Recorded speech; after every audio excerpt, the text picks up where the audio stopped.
Welcome back to Political Commentary Corner. I'm your host, Lawrence Grand Prix. You ever seen a story and you see the headline and you think, man, what's going on? This must be really serious. And then you actually read what's behind the story and you look at it and say, man, how could the story be so different in the headline? How could a analysis be produced on something that feels so serious, but the actual evidence behind it be so unserious that you just wonder how so many people are taking it seriously because they just saw the headline?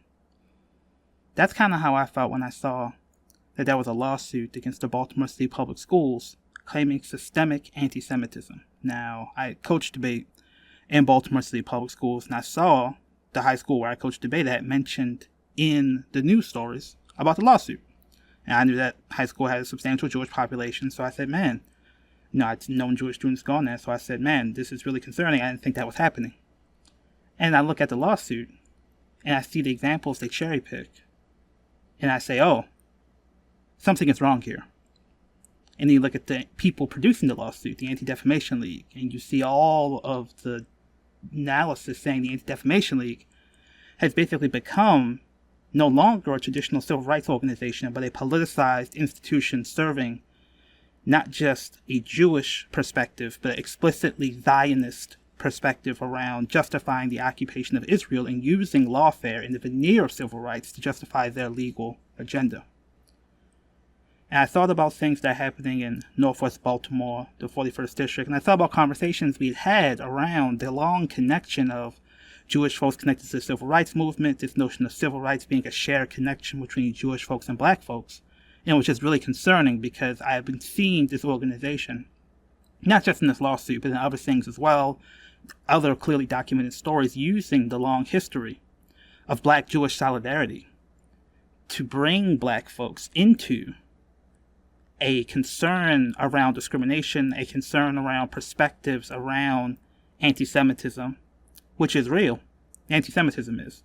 But framing it in ways that basically is attempting to bring black folks in to be supporters of not just equality and civil rights, but essentially of allowing people like the ADL to define what discrimination is in a way that is useful for people trying to support the state of Israel's actions in Palestine right now, that are outside of international law, that are a violation of what most people and most Americans feel is decent moral conduct for the state of Israel.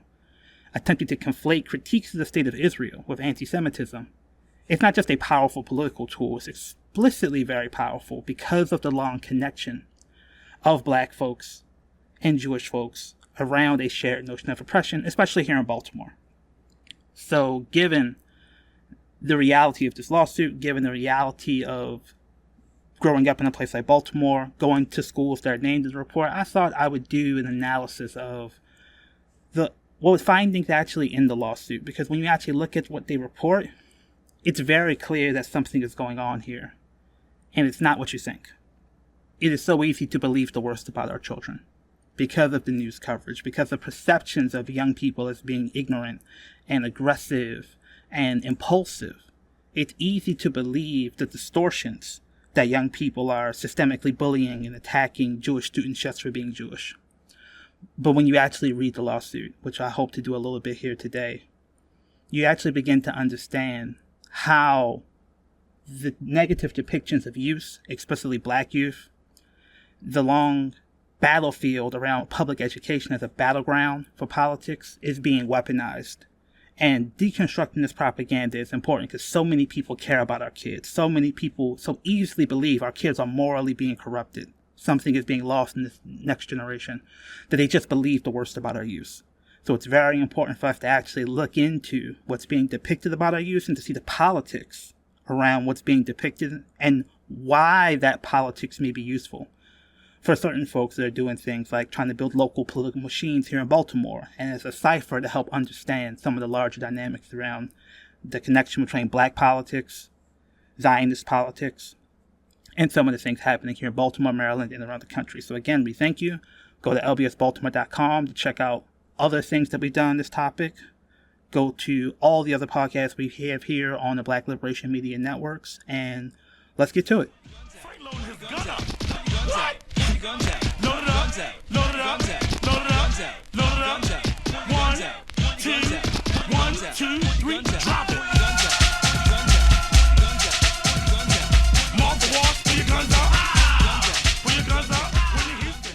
So even going back, man, at this point, almost 15 years, I've been writing about the nature of Black-Jewish relations, and particularly programs in schools, like the high school I went to, Baltimore City College, that talked about the relationship between Blacks and Jews. They actually called it the Blacks and Jews Forum, the Blues Forum. And I remember going to one of the meetings because I just wanted to get out of class, right? It was very interesting because what I knew was that the congressman, Elijah Cummings, who was a well-known Black congressperson, had a program where they took kids to Israel. And it was basically seen as connecting Black folks to the Jewish history, the Jewish struggle, and he was very lauded for this program. And when I got into the Blacks and Jews Forum meeting, I remember hearing about the historical tensions between the Black community and the Jewish community. And I remember thinking, I don't know what that is because I grew up in church. It was a Catholic church, granted, but we didn't talk about Jews except that Jesus was a Jew. Jesus was from Israel. And in my mind, that meant Israel was good because that's where Jesus was from. And I think this is the reality of there's an anxiety and concern around Black folks being more likely to be church-going than other groups of people in America, and this historical tension around anti-Semitism, or basically the notion that it was the Pharisees, the Jewish religious leaders, that prosecuted Jesus for basically calling him a false prophet. And historically, certain Christians have seen the Jewish political leaders back then in Jesus' day as bad because they did that. Again, projecting that on to 15-year-old kids is weird because we don't have nearly that level of exegesis or theological sophistication to hold a grudge over something that had 2,000 years ago. But again, there was all this subtext. What I knew was there was concerns around, back in the 60s, the Jewish shopkeepers. And there was a notion that when the riots happened, that some of the Jewish shopkeepers were targets of those riots, right? And generally, there was, and these are messages that, again, are being presented in this group in school, this notion that we need to talk about and support Black-Jewish connections.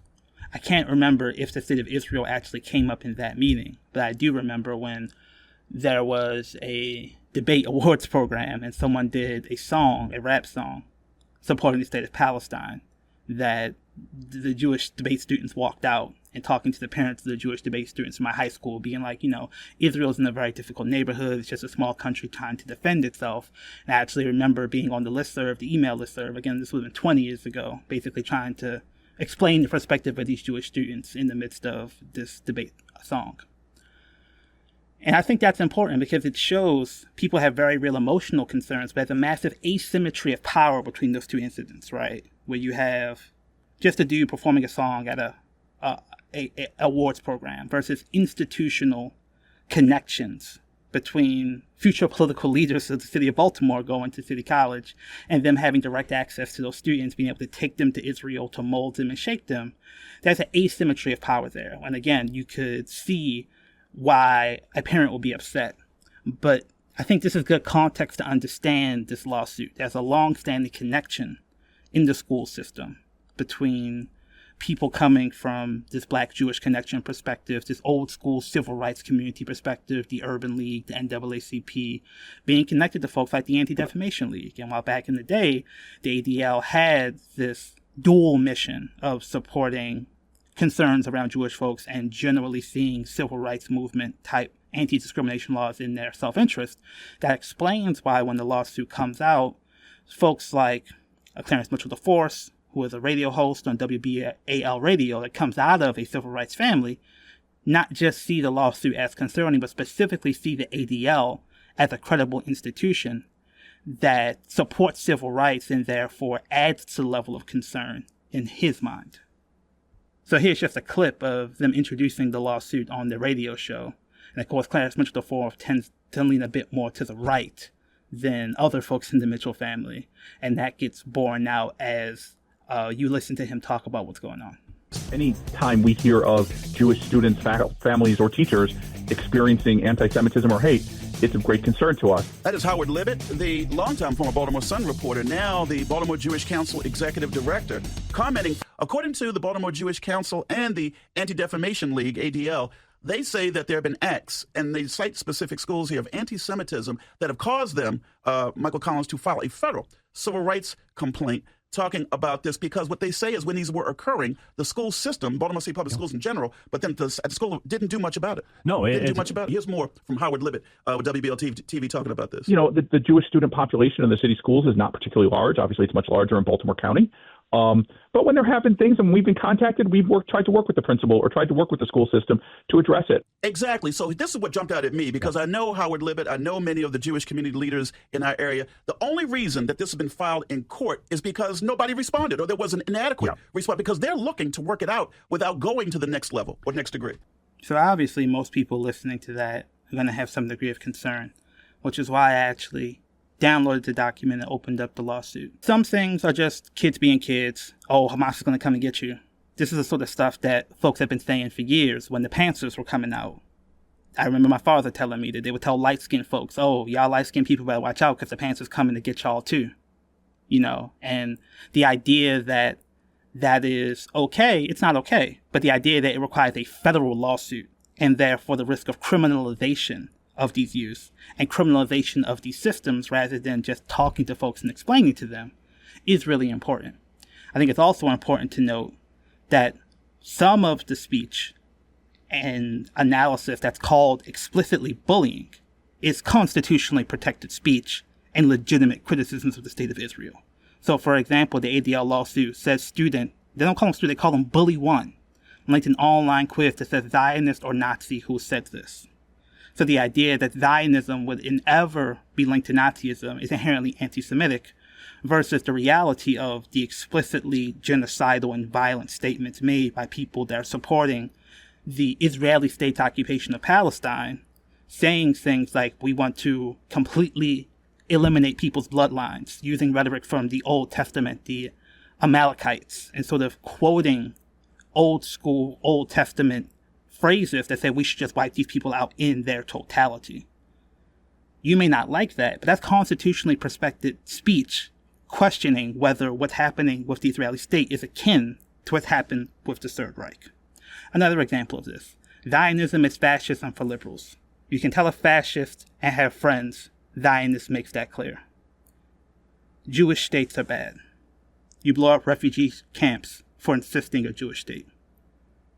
All of that is called anti-Semitic bullying, as opposed to an analysis of what's happening in Israel right now, or what's happened in Israel historically that you may not agree with. But it's very interesting that you have an entity that calls itself a civil rights entity that's supposed to be using constitutionality as a frame, questioning constitutionally protected free speech. And of course, one of the biggest examples of this is the phrase, from the river to the sea. This was of particular interest to me because it was a poster with the phrase from the river to the sea that was noted in Baltimore City College as an example of hate speech, and also becomes a talking point for the radio host at WBAR Radio to specifically chastise the teachers and basically implicate them as failing to understand that this is genocidal hate speech, therefore justifying the lawsuit. So here's another clip around their understanding and analysis around the poster with the phrase from the river to the sea. Well, something tells me they'll probably enter, as we saw with Columbia, a settlement, Columbia University, before it even gets to that point of getting to penal action or something like that, because there are apparently, a Jewish student was Jewish students, plural, were doing Nazi salutes. There were anti-Semitic posters. Apparently there are pictures of this displayed at Baltimore City College. Current Bard High School teacher, that's what we're talking about now, with this Nazi salute. So my point is, there's evidence to back this stuff up. Oh, and when you go in, especially post October 7th, 2023, when you go into a public school and there's a poster on the wall that says "From the river to the sea," and no adult took it down. No, and they're all going, "Oh, that just means peace and harmony." BS. Anybody that's watching the news or an educator, first of all, I live by the standard Michael Collins of known or should have known. Yeah. And if you didn't know what river to the sea meant as an educator, you should have known. Yes. And if you didn't know that, you know what? Maybe you need to find something else to do with your career. You should be teaching. That's what I'm saying. If you don't mean that means extermination of the Israel is what it means. So where we are right now, everybody, is the Baltimore City city public school system, I don't believe is going to be the last. I think that this is going to be like the beginning of local school systems. They're going to have to address what I didn't know. My kids are all grown. All my children went through Baltimore City Public Schools, so they're all grown. I didn't know that this was boiling up like this. I knew on college campuses. I knew about that. Now, again, the idea is that this phrase is genocidal because it's saying that basically you should just wipe all Jewish inhabitants of Israel out from the Jordan River to the Mediterranean Sea. And if that's what the phrase is, then I think folks would be right to have concerns over that phrase being used in Baltimore City Public Schools in that way. It's just amazing, though, that there's no analysis that could ever be contestation or debate as to what a phrase means. No scholarly analysis, no citation, no nothing. This is a legal brief justifying a federal civil rights lawsuit on the feeling that this phrase represents a desire to, again, violently excise Jewish folks from the land of Palestine, from the river to the sea. Now, Hamas may at times use it that way as a propaganda tool, but to locate Hamas as the ability to define what a phrase means is a very powerful rhetorical trick. It's kind of like saying some people use the phrase black power to mean kill all white people. So therefore, if anyone uses the phrase black power, they're calling for white genocide. That is not an exaggeration. There were indeed some folks that picked up arms and called for violent attacks on white people during the so-called Black Power era. Many other folks used the phrase black power to talk about elections and democracy and sharing resources and redistributing power. But to say that anyone who picked up the phrase black power is calling for the violent attack on all white people, as many people did in the 60s and 70s, goes to show a pathologization of people calling for their own liberation and desiring to chill speech that calls for a contestation of resources and power.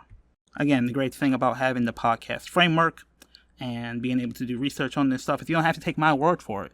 So given the importance of this phrase to the lawsuit and just general discourse on the issue in general, I actually looked up the analysis by Professor Robin D.G. Kelly that he gave after Mark Lamont Hill was fired from his job around using the phrase from the river to the sea, that puts it in a historical context and explains an analysis of the phrase beyond the assumed worst-case scenario context given by the ADL and those interpreting the ADL's documents as inherently true. So this is Mark Lamont Hill writing in his article, From the River to the Sea to Every Mountaintop, Solidarity is World-Making, giving the analysis of a proper contextual meaning of from the river to the sea. So if you're in debates about what this phrase means, here is a source you can authoritatively cite that helps you be able to make the argument as to what the phrase actually means. So this, again, is Professor Robin D.G. Kelly saying, quote, "In 2018, CNN fired Mark Lamont Hill for making a speech at the UN. They zeroed in on his use of the phrase, from the river to the sea, Palestine will be free,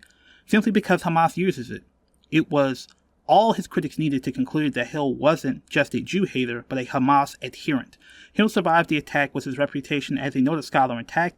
Efforts to have him fired from his faculty post at Temple University went nowhere. Hill's words and the particularity of the attacks against him demand a reckoning with history. The phrase in question began as a Zionist slogan signifying the boundaries of Eretz Israel. The Likud party founder Charlie references this vision in his statement that between the sea and the Jordan, there will only be Israeli sovereignty. Indeed, as Asiri Asai Riley observes in a comment on Hill's firing, in a self-fulfilling prophecy that thanks to Israel's occupation and the rampant expansion of settlements in the West Bank and East Jerusalem, a free Palestine from the river to the sea has become a reality on the ground. The tragedy is that from the river to the sea, only one people is free. During the mid-1960s, the PLO embraced the slogans, but it meant something altogether different from the Zionist vision of Jewish colonization. Instead, in the 1964 and 68 charters of the Palestinian National Council, PNC demanded the recovery of the usurped homeland in its entirety and the restoration of land and rights, including the rights to self-determination, to the indigenous population. In other words, the PNC was calling for decolonization, but it does not mean the elimination or exclusion of all Jews from a Palestinian nation. Only the settlers or colonists. According to the 1954 Charter, Jews who are of Palestinian origin shall be considered Palestinians if they are willing to live peacefully and loyally in Palestine following the 1967 war. The PFL embraced a Palestinian identity rooted in radical Third World-oriented nationalism, officially identifying as Marxist-Leninist 2 years later. Fatah leaders shifted from promoting the expulsion of settlers to embracing all Jews as citizens of a secular, democratic state. As one Fatah leader explained in early '69, if we are fighting a Jewish state of a radical kind, which had driven the Arabs off its land, if not as to replace it with an Arab state, which would in turn drive out the Jews. We are ready to look at anything with all our negotiating partners once our right to live in our homeland is recognized. Thus, by '69, free Palestine from the river to the sea came to mean one democratic, secular state that would supersede the ethno-religious state of Israel. End quote. There you have it. Clear, historical, empirical, researched evidence refuting the Zionist claims this is a genocidal phrase. Now, do the young people using this phrase know the entirety of that history? Probably not. What they do know is that, similar to South Africa, the example that's most commonly used, what it means to be free is to have political rights. So I think it is highly likely that the young people saying Palestine will be free are thinking about South Africa. And what did they do in South Africa? Despite right-wing conservative claims from people like Elon Musk, they did not do a massive genocide of white people. They gave black people the right to vote. They were able to have political power in a change of regime from a white-dominated settler colonial state to a democratic state where the people who were indigenous to the land had the political power to determine their futures. Still have massive problems in South Africa around redistribution of money and land, but the political power to protect yourself from occupation is what people are calling for. From the river to the sea, Palestine will be free.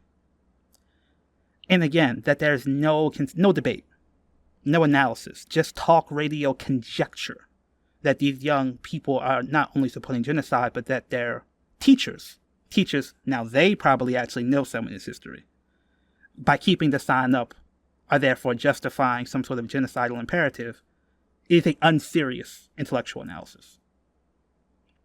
Similarly, again, the idea that these young people, some of whom actually in the lawsuit talk about going through restorative justice processes to actually have conversations about this. No credit is given. All they're saying is that's not enough. We should have more disciplinary actions, kick these kids out. And again, a restorative practice makes sense if you think this is a political conversation that got heated, that maybe just needs some analysis and context on both sides. But the power of the lawsuits to say there can be no restoration. We do not seek restoration. We seek punishment.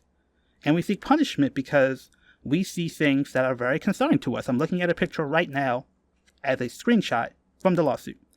And it's a picture of swastikas. There are 5 of them written on a page within appears to be a school history textbook. Very concerning. And in fact, this is cited as anti-Semitism. Now, the context is key. What is the actual material on the page that is producing this desire for a young person to draw a swastika? It is nothing about the Holocaust. It is nothing about the prosecution of Jews. It is actually talking about slavery and the resistance to Reconstruction. So given that the swastika is a white supremacist right-wing insignia, not just an anti-Semitic insignia, isn't it possible that the inclusion of the swastikas on this particular page of the textbook is about a right-wing frustration for talking about race and talking specifically about black people and the need to do reconstruction for the violence done to black people through slavery, saying something like, we're done with that woke stuff, I don't want to hear about it, white power swastika. Nowhere at all is it considered that you can have right-wing anti-Semitism in this lawsuit.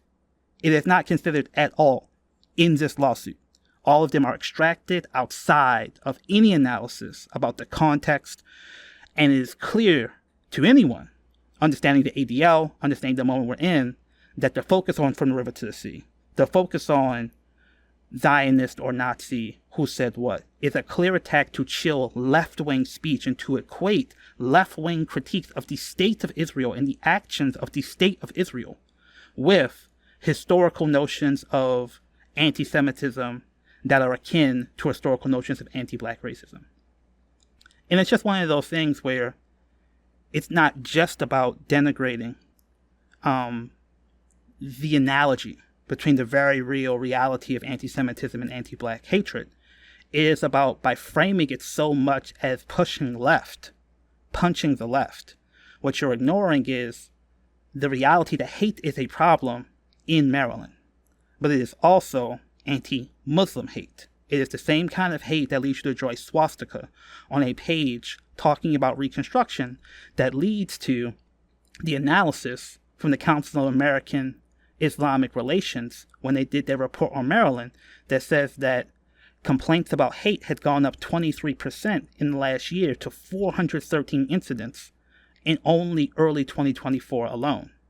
So what we have in this document from the ADL is a couple dozen accusations of bullying by Jewish students and some swastikas and some statements versus hundreds of documented anti-Muslim actions in Maryland alone during the exact same time period that the lawsuit is covering. We also have the state of Maryland rolling back some conversations about Palestine in its curriculum. We have concerns from teachers actually bringing lawsuits to talk about the chilling of pro-Palestinian speech in the classroom. And it is in that environment that this lawsuit pops up. Again, not just in the abstract, but specifically within the context of the ADL that has been moving rightward for decades, that in the world of Trump, as we'll get to, has been noted to be an apologist for the Trump regime and some of the very, very concerning actions of people associated with the Trump regime, bringing this lawsuit, claiming anti-Semitism in Baltimore City public schools and not saying anything about anti-Muslim bias, not saying anything about anti-black bias, but specifically, again, using those conversations to co-opt this notion, this language around civil rights that many well-meaning black folks are very, very, very concerned about and sensitive to, only for their ends. Just another example, and this really, I think, made me sure that I wanted to do this episode, because I thought it was just pretty ridiculous, quite frankly. They talked about a teacher at Bard High School, which is a charter school that kind of has a model or connection to the liberal arts Bard College, basically doing anti-Semitic actions and then basically showing young people a video and telling them, hey, you need to watch out because this video is going to include like Hitler salutes and allusions to anti-Semitic symbols and anti-Semitism. It's like, why on earth would any teacher be showing videos that talk about Hitler salutes and anti-Semitism? There has to be something wrong there. But then I thought about it. I'm like, Bard is a notoriously liberal, progressive school. I just don't believe that they hired some random Nazi to teach at Bard. So I had to look at the lawsuit because, like, what is the context to explain why they would be demonstrating a symbol or showing a video with a symbol? And what this is that in response to some of the incidences that the report calls bullying, but many will call it just heated debates and accusations around anti-Semitism, the teacher decided to show a movie called American History X. Now, for those of you who do not remember, American History X tells the story of a character played by Ed Norton who starts off as a white supremacist and then by the end basically repudiates his white supremacist framework and shows the pain and suffering of being a white supremacist. It's an anti-Nazi, anti-white supremacist film, and you don't have to take my word for it. Here is a report from the Los Angeles Times in 1998. Just as America Company released 1997's Boogie Nights dealt with taboo subjects, pornography, American History X delves into the commercially risky area, in-your-face racism and hatred. A representative from a civil rights organization of Los Angeles, part of the world's largest organization fighting anti-Semitism, has also come out in support of the film and is exploring opportunities to use it as an educational tool.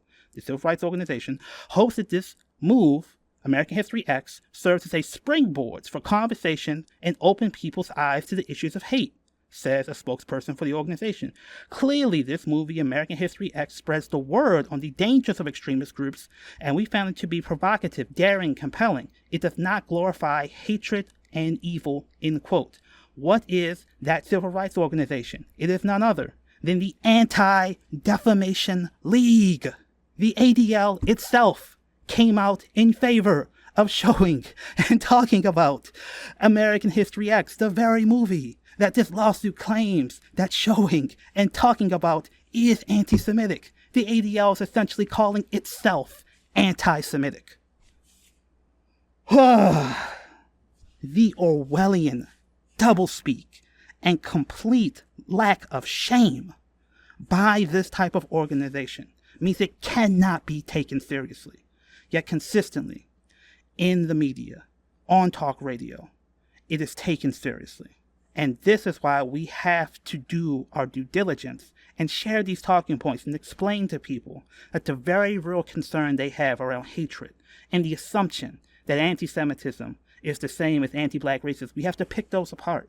And we have to really talk about this particular organization is not a credible source of information anymore, because they have simply debased themselves in the face of the trauma of October 7th, in the face of concerns over funding.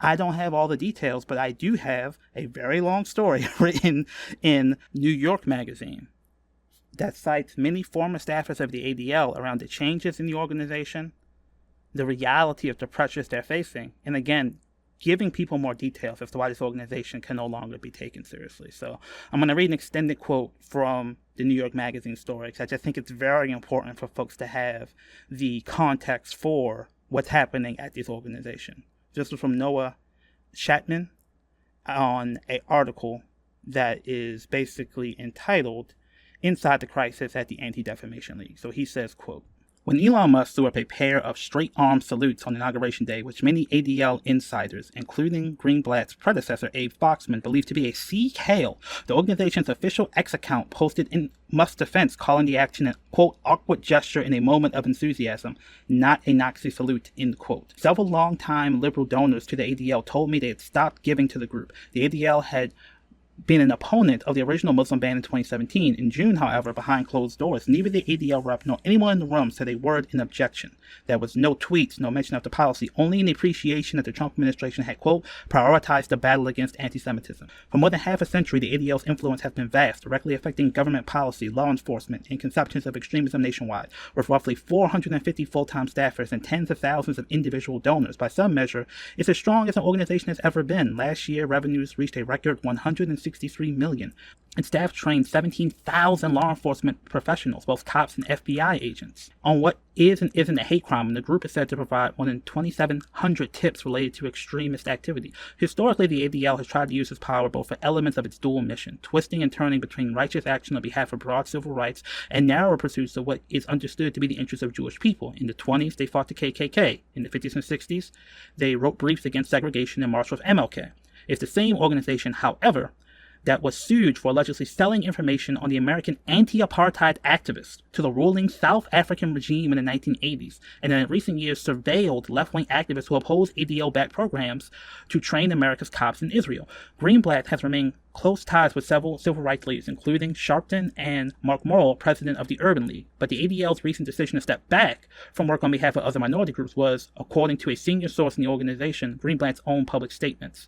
After October 7th, they were told that they had a new mission, as they recalled it, to reach out to districts, reach out to school principals, and try to convince them to curb or not allow student protests over the Gaza war. They were supposed to be subtle. It wasn't don't protest, it was this particular protest is going to be anti-Semitic. Previously would have responded to anti-LGBT incidents or racism. No more. That was the most difficult. When I had schools coming to me saying, hey, we need support, and I had to say, I can't help you. After January 6th, he pushed members of Congress for a new law mandating that domestic terror networks be treated like their foreign counterparts. The ADL civil rights team was warned that this was a terrible idea, that such measures could easily be weaponized against any of the administration's chosen enemies. One former ADL staffer recalled Greenblatt described the civil rights team after a different dispute. Quote, you know, these people are malcontents. These people can't get with the program. In 2020, the organization's top civil rights lawyer left, soon followed by many of his leading deputies. In 2022, he made a speech to the ADL National, called out groups that supported Palestinian rights, the Council on American Islamic Relations, Students for Justice in Palestine, and Jewish Voices for Peace as the radical left, which he said the photo inverse of the extreme right that the ADL has long tracked, end quote. For years, Greenblatt had warned about rising anti-Semitism on the left, but declared these organizations equal to the Klan and neo-Nazis was new. Greenblatt's acknowledgement that unlike their right-wing analogs, these organizations might not have armed themselves, but they insist they unapologetically regularly denigrate and demonize Jews. ADL staffers were shocked. The rhetorical term was so jarring that they wondered and continued to wonder whether conservative donors had pushed Greenblatt into it. According to one former staffer, Johnson was taking a lot of SHIT from right-leaning donors at the time for not being aggressive against the, quote, cancerous anti-Semitism, end quote. Current and former ADL employees repeatedly mentioned one name in connection with the ideas, Mark Rowan, Republican mega donor and CEO of Apollo Global Management. A third staffer said he didn't want to leave money on the table. In an all-hands-on Zoom a week later to those who did not agree that anti-Zionism is anti-Semitism, he said, maybe this isn't the place for you, end quote. Employees at all levels began preparing their resumes. The dispute was more than philosophical. Quote, if we say groups like Students for Justice in Palestine and JVP and CARE are exactly the same as neo-Nazis, like Anti-Semitic, then they're going to go after them. They're going to surveil them. On one night, October 7th, the ADL Zoom, Greenblatt was inconsolable. One participant called him pounding his fist. The one step the organization took pains to avoid, at least publicly, was examining how the Israeli government actions may have fueled a global movement against it. Not in the war's opening days, when Netanyahu drove more than 1 million civilians out of northern Gaza, not in the next year, when videos appeared showing Israeli soldiers throwing corpses off of roofs, or when Israeli drones attacked a convoy from World Central Kitchen aid workers, killing 7. Not when people such as Mohammed and Sef al-Ayadi al-Rafah awoke in the hospital and soon learned their entire family had been wiped out. Many ADL insiders believed that the time for questioning Israel's military efforts had ended on October 7th. As of November 9th, however, according to the Internet Archive logs, prominent sections of the ADL's website devoted to voting rights, racial justice, and other civil rights issues, ones available online as recent as last September, had been removed.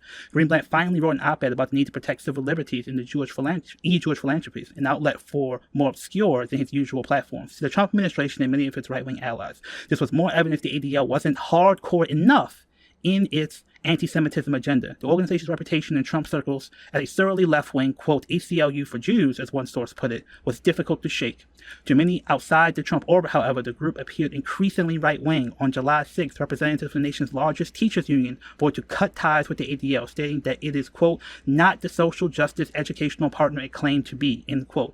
Greenblatt's team blamed the move on a, quote, pro-Hamas faction within the union. The executive committee of the union later rejected the proposal, end quote. Now, the point is, this is not your grandparents' ADL. This is not the Abe Foxman ADL. And if caping on behalf of Elon Musk is not enough, the simple elimination of the civil rights wing and calling them malcontents and removing their information from the website is really important. And the fact that they will utilize so-called civil rights on behalf of protecting Jewish students from anti-Semitism, but not any of the systemic abuses or violences done against Muslim students or black students, I think again shows this organization has simply shifted. They are now an explicitly political organization around their vision of anti-Zionism as anti-Semitism. And in other parts of the article it says, we're putting our mask on first, right? So that's an allusion to when you're in a plane crash and you say, put your oxygen mask on before you help anyone else. That's the way that they describe focusing on anti-Semitism compared to other people's oppression. But the reality is their definition of anti-Semitism is any criticism of Israel. So therefore, it is a constant emergency. They're never going to get to helping anyone else. And in fact, in the name of helping themselves, they're going to demonize other people that they claimed in the past to support. And this is really important because, as the quote said, this person, Jonathan Greenblatt, the current leader of the ADL, had a relationship with Al Sharpton, had a relationship with the Urban League, and they're continuing to bank on those connections and allusions to being an anti-oppressive organization, and they continue to claim that if this was any other group, if this was any other person, any other protected group, then you would see riots in the streets, you would see massive protests, you would see die-ins, and they're claiming that as basically proof of latent anti-Semitism. So here's another radio quote, including the same host from before, C4 and Brian Neiman, interviewing Baltimore State Councilman Yitzi Schleifer, making this argument. Councilman Schleifer, it has not, as you said, received the same type of, I would say, immediate action had it been something that was racial, let's say, against a student, or something that was LGBTQ plus as a student. It just doesn't seem to have that same type of immediate reaction. Well, look, this is what we're seeing. This is what we're seeing across the city as a whole. That incidents that take place against the Jewish community, when you see swastikas being painted, when you see hate speech being spewed against the Jewish community, when you see rabbis attacked on Park Heights Avenue, when you see these incidents that would receive strong condemnation if it was any other group of people, is just simply not happening when it's against the Jewish community. And I think all the leaders who go ahead and condemn, incidents that take place in many other places across the country against other groups, need to ask themselves, why are you not strongly condemning these incidents that are taking place right here in your own backyard? Should the CEO, real quick, Brian, before you get in, should the CEO, Dr. Santalisa, speak to this? Because we said last week that her lack of speaking to this is just deafening.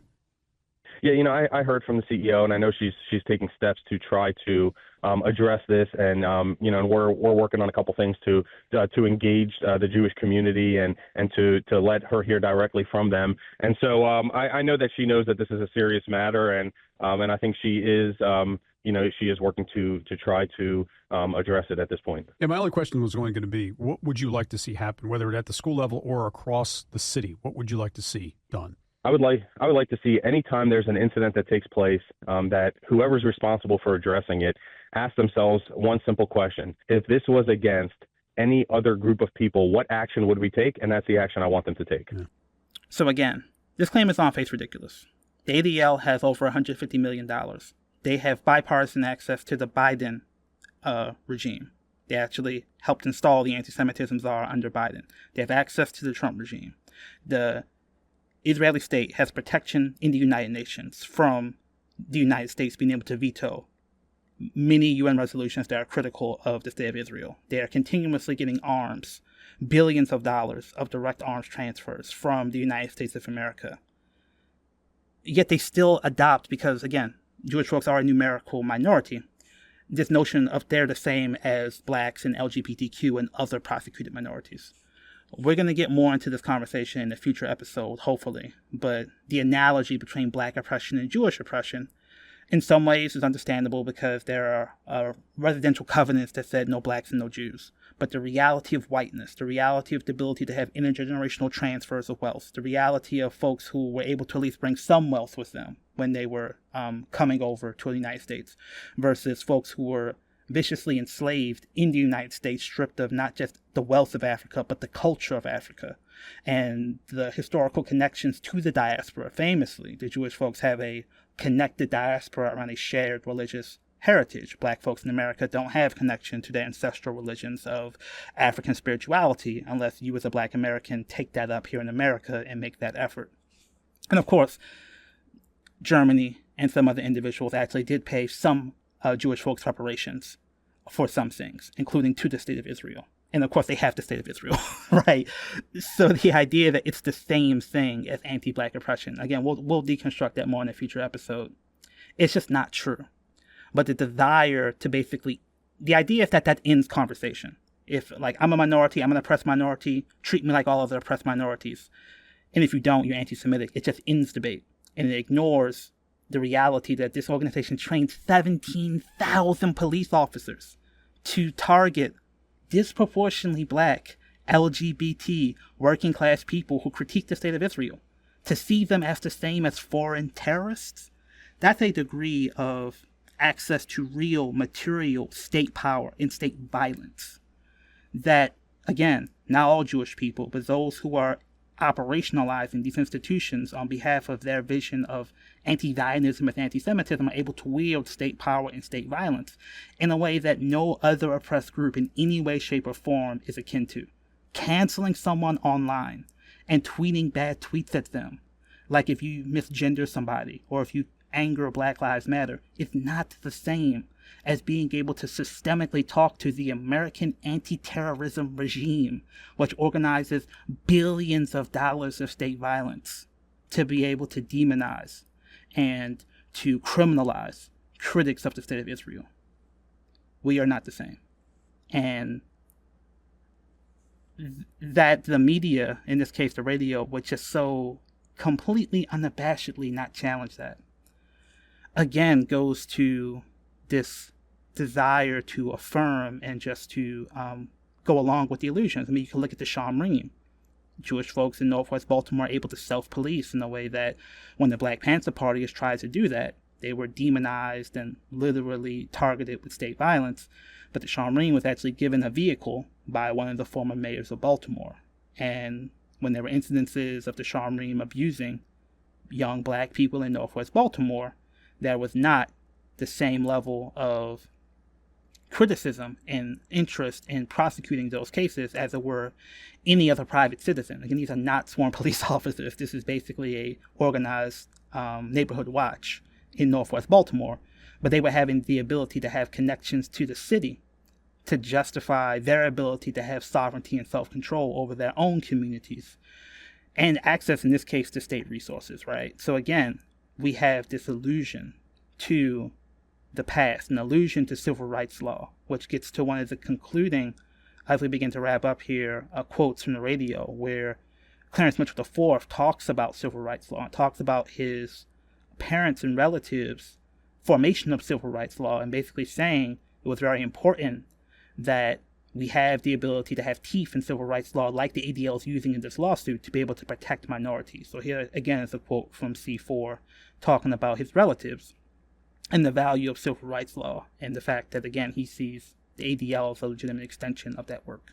Well, it's interesting. The ADL filed suit under Title VI of the Civil Rights Act, and that has been a cudgel that the Trump administration's been using to go after successfully colleges. Yeah, you know, it prevents discrimination in a variety of ways. We all think about Title IX, which is women's sports, but Title VI is incredibly powerful, and they're using that to get a lot of behavior modification at colleges across the country. Well, whenever I sit here, that's one of the things that I swell with pride about, and I take these moments, Michael Collins, to share with the audience about my family. My late grandfather, Clarence Mitchell Jr., was the author, in many ways, of this 1964 Civil Rights Act, working with President Lyndon Baines Johnson. The enforcement language, which is what you're seeing used on these college campuses. My grandfather insisted that there be enforcement language in the 1964 Civil Rights Act. So that way, if you allege something like this, what happens after? And what happens after is the withholding of funding and things like that. So whenever it happens, I just need to be reminded of that. But when it comes to this, Mike Collins, and I know we're talking about colleges, what the Trump administration's been doing. This isn't from Trump. No. This is from Jewish organizations pointing at a democratic, if you want to call it that way, liberal, progressive, whatever, school system who apparently has been allowing students to be harassed. So this is tricky because as much as C4 is a conservative, this is his family, and his family legacy is his family's legacy. And I think everyone in Maryland politics who knows anything about the Mitchells values and respects the Mitchells' legacy. But I would just say that my understanding of specifically Perrin Mitchell's relationship to this notion of civil rights was that he did not want, and specifically when he saw affirmative action disproportionately being used by white women to benefit from things like minority contracting, he helped rewrite the minority contracting law under this notion that these tools of anti-discrimination were not necessarily designed to help everyone. They were designed to help the people who had the most need because they were targeted by systemic state violence and exclusion. So when you see him rewriting minority contracting law to specifically focus on racial minorities as opposed to gender white women getting access to these opportunities, that's a recognition of some of the things that we're talking about when we talk about the distinctions between Black oppression and Jewish oppression. Again, not that Jewish folks weren't oppressed, not that anti-Semitism isn't real, but you're talking about systemic, organized state resources and who has access to what.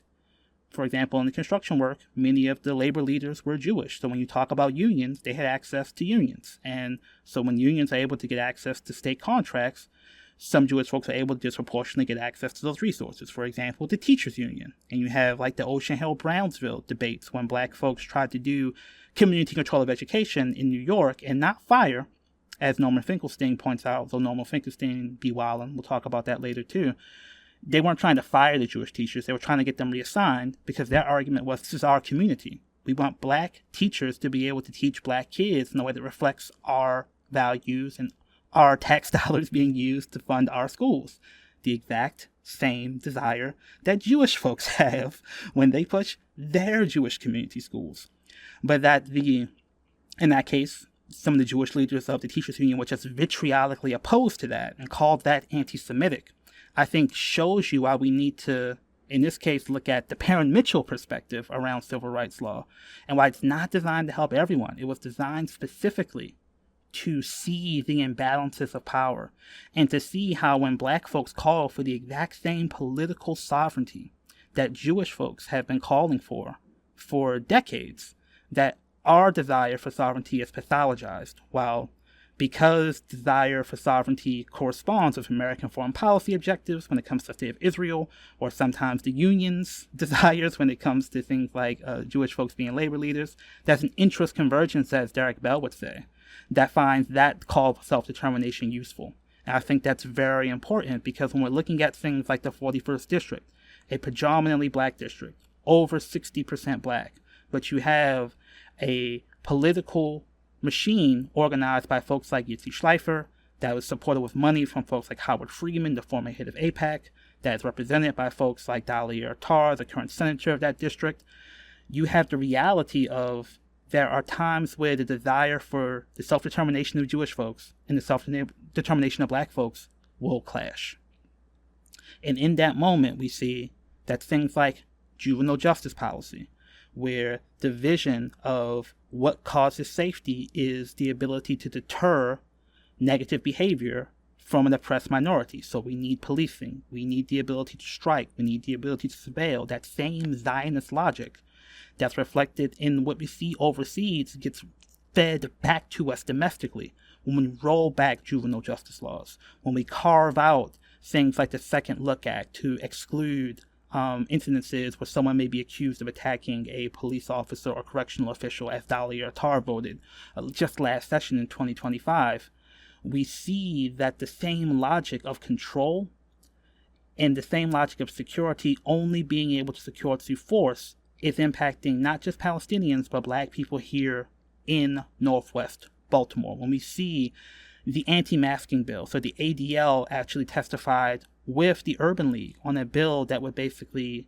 criminalize protesting wearing a mask, equating largely leftist, progressive, anti-Zionist, not anti-Jewish, but anti-Zionist, anti-genocide, anti-Israel actions protesters, and they wear a mask because of the power of people like the ADL to dox them, to destroy their professional possibilities, to feed their faith into the databases that they have access to because they trained 20,000 almost police officers.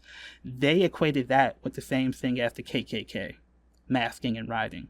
And you see the ADL testifying with the Urban League, again, uniting in people's minds anti-black oppression and anti-Jewish oppression. So it's very important that we have independent black formations and independent black political forces like the forces pushing for a black senator to represent the 41st District, in this case Malcolm Ruff, who declared in August of 2025 running against Dahlia Attar.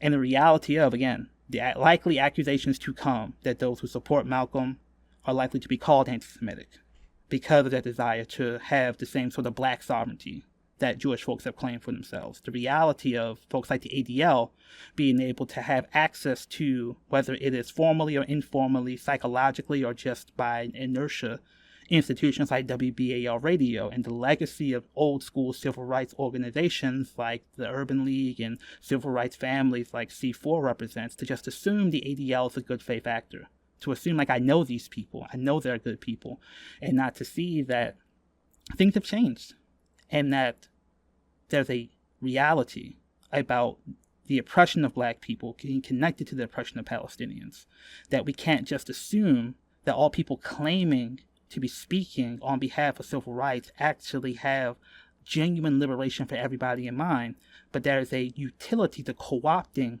the veneer of civil rights and liberation for everybody to push a specific agenda that increases your power at the expense of the very people you claim to be speaking for and trying to protect.